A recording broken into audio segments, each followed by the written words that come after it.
Tuhan, salah satu yang Tuhan gak bisa berbuat, ada yang Tuhan gak bisa buat.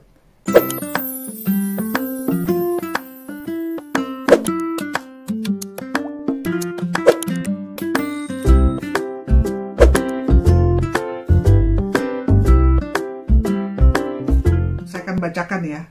Barang siapa memegang perintahku dan melakukannya. Ini luar biasa nih, untuk merasakan hadirat Tuhan. Kita mesti memegang perintah Tuhan dan melakukan. Dialah yang mengasihi aku. Tuhan rasa kita kasihi bukan hanya ketika kita memuji-muji menyembah Dia saja.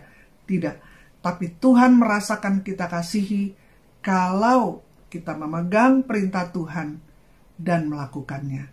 Dan barang siapa mengasihi aku, ia akan dikasihi oleh Bapakku. Dan aku pun akan mengasihi dia. Ini luar biasa ya. Dan akan menyatakan diriku kepadanya. Ketika kita memegang, melakukan perintah Tuhan, taat, kita akan merasakan hadirat kasih Tuhan. Bukan hanya hadirat, tapi kasih Tuhan. Dan Tuhan akan menyatakan, memperkenalkan dirinya lebih lagi pada kita. Kita akan jadi lebih mengenal Tuhan lagi. Memegang dan melakukan perintah Tuhan. Karena kita akan diizinkan Tuhan masuk di dalam dirinya lebih lagi. Jawab Yesus, jika seorang mengasihi aku, ia akan menuruti firman-Ku dan Bapakku akan mengasihi dia. Dan kami akan datang kepadanya dan diam bersama-sama dengan dia. Aduh, luar biasa. Jadi ketika kita membiarkan Tuhan Yesus rasa kita kasihi dengan kita menuruti seluruh firman-Nya, maka Bapakku akan mengasihi dia dan kami, bayangkan ya, kami akan datang padanya dan diam bersama-sama dengan dia. Sungguh luar biasa. Kalau nggak percaya, cobain. Itu Tuhan, salah satu yang Tuhan nggak bisa berbuat, ada yang Tuhan nggak bisa buat, yaitu berdusta atau berbohong. Tuhan nggak bisa berbohong, karena bapa segala pembohong adalah iblis. Jadi kalau Tuhan nyatakan ini, maka dia benar-benar serius untuk menggenapinya. Ketika kita melakukan perintah Tuhan, ya, misalnya ya, Tuhan mengajari kita mengasihi, maka kita harus mengasihi, bahkan sampai mengasihi musuh. Aduh, gak gampang Tuhan, gak gampang. Mengampuni, melayani, memberi. Contoh ya, itu orang kaya dan Lazarus. Si orang miskin ada namanya Lazarus. Padahal dia tergeletak sampai udah sakit di pintu gerbangnya si orang kaya. Orang kaya gak disebut namanya di kitab suci. Dan orang kaya itu dia tidak membunuh, dia tidak menipu, apalah, nggak dibilang di situ. Kesalahannya hanya satu, yaitu dia bisa berbuat baik. Dia bisa memberi kepada Lazarus, tapi dia tidak memberi. Hari ini kan bacaannya, jika kita tahu kita bisa berbuat baik dan kita tidak lakukan, itu menjadi berdosa untuk kita. Seperti orang kaya kepada Lazarus. Maka di alam baka, Lazarus dipangku Bapak Abraham, si orang kaya terbakar di api. Sampai orang kaya ini bilang, Bapak Abraham, biarlah Lazarus meneteskan air minum untuk saya, atau utuslah dia ke keluarga saya. Karena mereka itu tanda petik sepertinya baik, ya, tapi tidak ada belas kasihan, tidak mau memberi, tahu harus berbuat baik tapi tidak lakukan. Jadi jangan kita cuma tahu yang bagus-bagus tapi tidak melakukan. Gereja Katolik itu option to the poor. Kita harus melayani, harus memberi, harus mengasihi. Supaya ketika di dalam keabadian, Yesus berkata, ketika aku lapar, kau beri aku makan. Ketika aku haus, kau beri aku minum. Ketika aku orang asing, kau beri aku tumpangan. Ketika aku di penjara, kau melawat aku. Ketika aku sakit, engkau melawat aku. Makanya saya kalau ada pelayanan di penjara sebelum pandemi ini ya, ada pelayanan di penjara, saya kalau kosong saya pasti mau. Biar di mana penjaranya, saya mau. Karena saya tahu ketika saya datang melawat di penjara, itu saya melawat Yesus. Karena Yesus berkata, apa yang kau lakukan untuk orang yang paling hina, kau lakukan bagiku.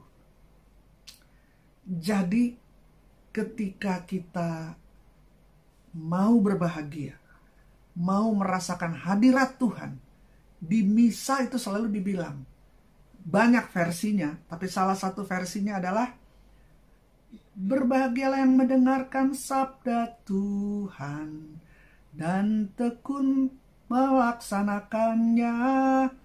Jadi untuk berbahagia, untuk merasakan hadirat Tuhan, kita harus banyak mendengar sabda Tuhan. Belum cukup, tetapi harus tekun melaksanakannya.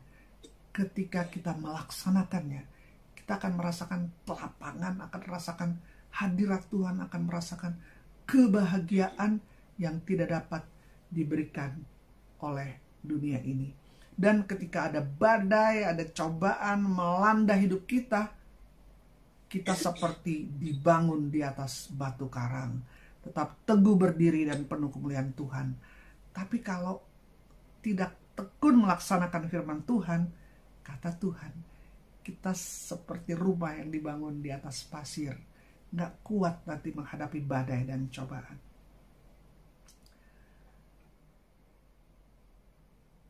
Tadi saya melihat YouTube dari Sylvester Stallone ya.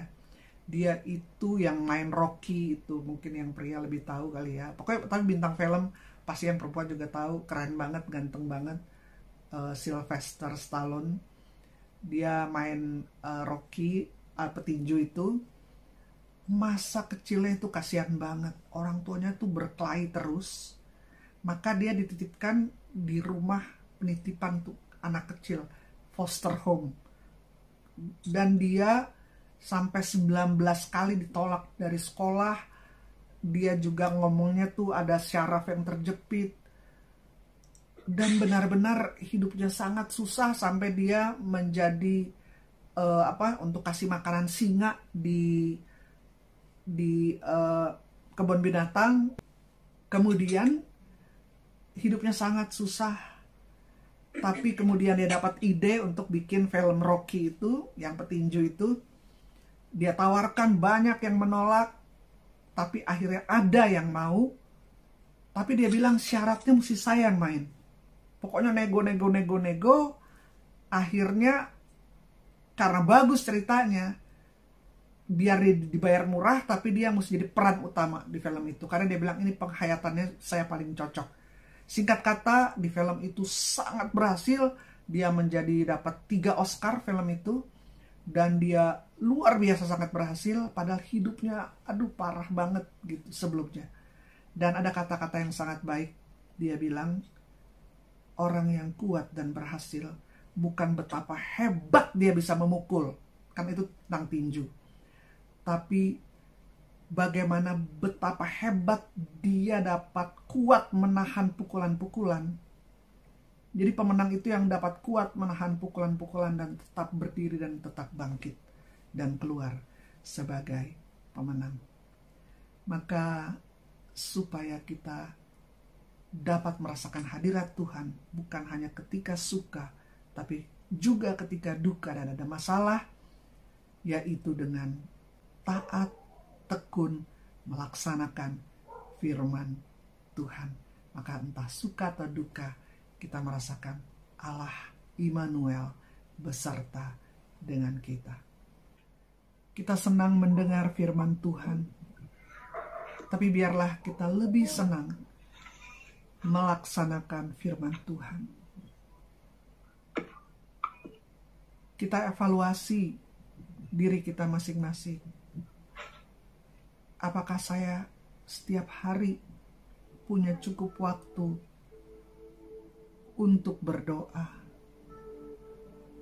untuk berhubungan pribadi dengan Tuhan, di dalam membaca firman Tuhan, di dalam pujian penyembahan, dan juga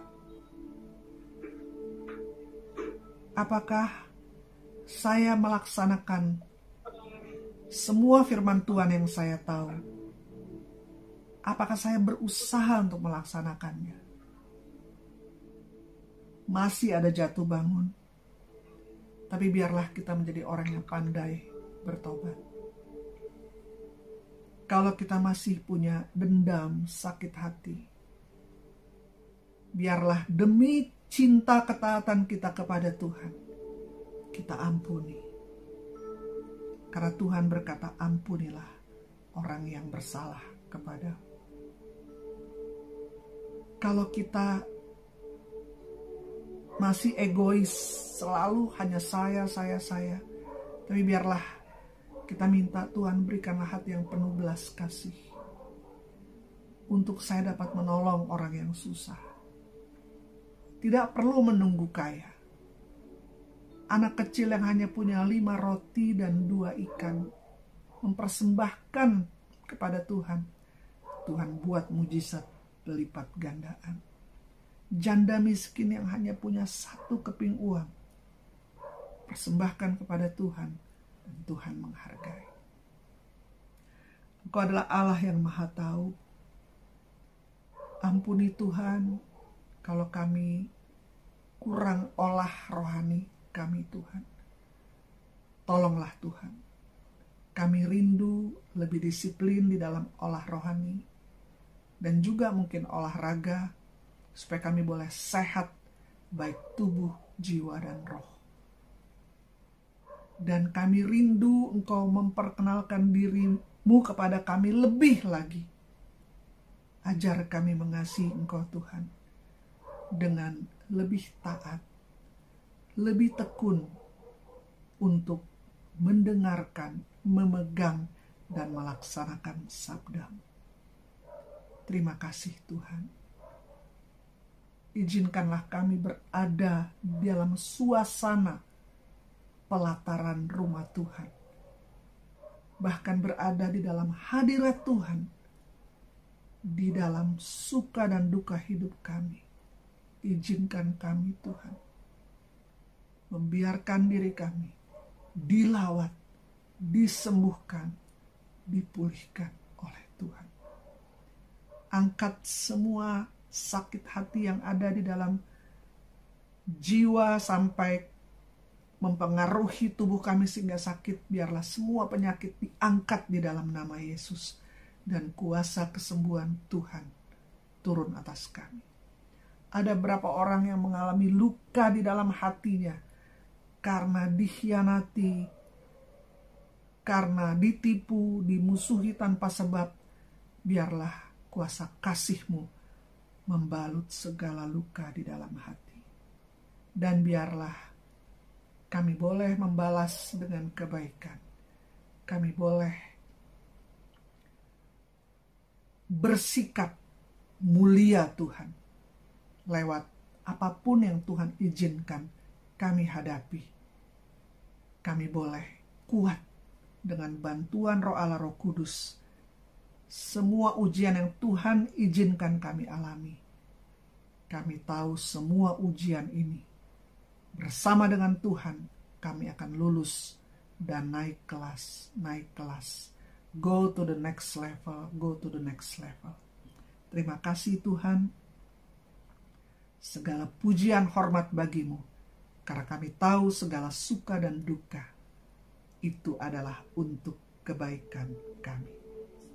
Terima kasih Tuhan Yesus. Biarlah berkat-Mu, damai-Mu, kasih setia-Mu melimpahi kami dan keluarga. Terima kasih Tuhan Yesus. Kemuliaan kepada Bapa dan Putra dan Roh Kudus, seperti pada permulaan, sekarang dan sepanjang segala abad.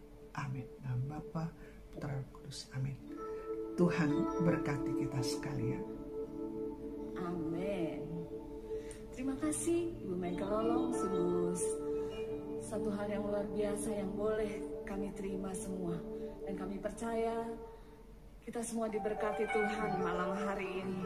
Dengan setiap firman yang sudah disampaikan, kita semakin dikuatkan. Mari kita mau menjadi pelaku-pelaku kebenaran firman Tuhan, hingga nama Tuhan dipermuliakan. Semua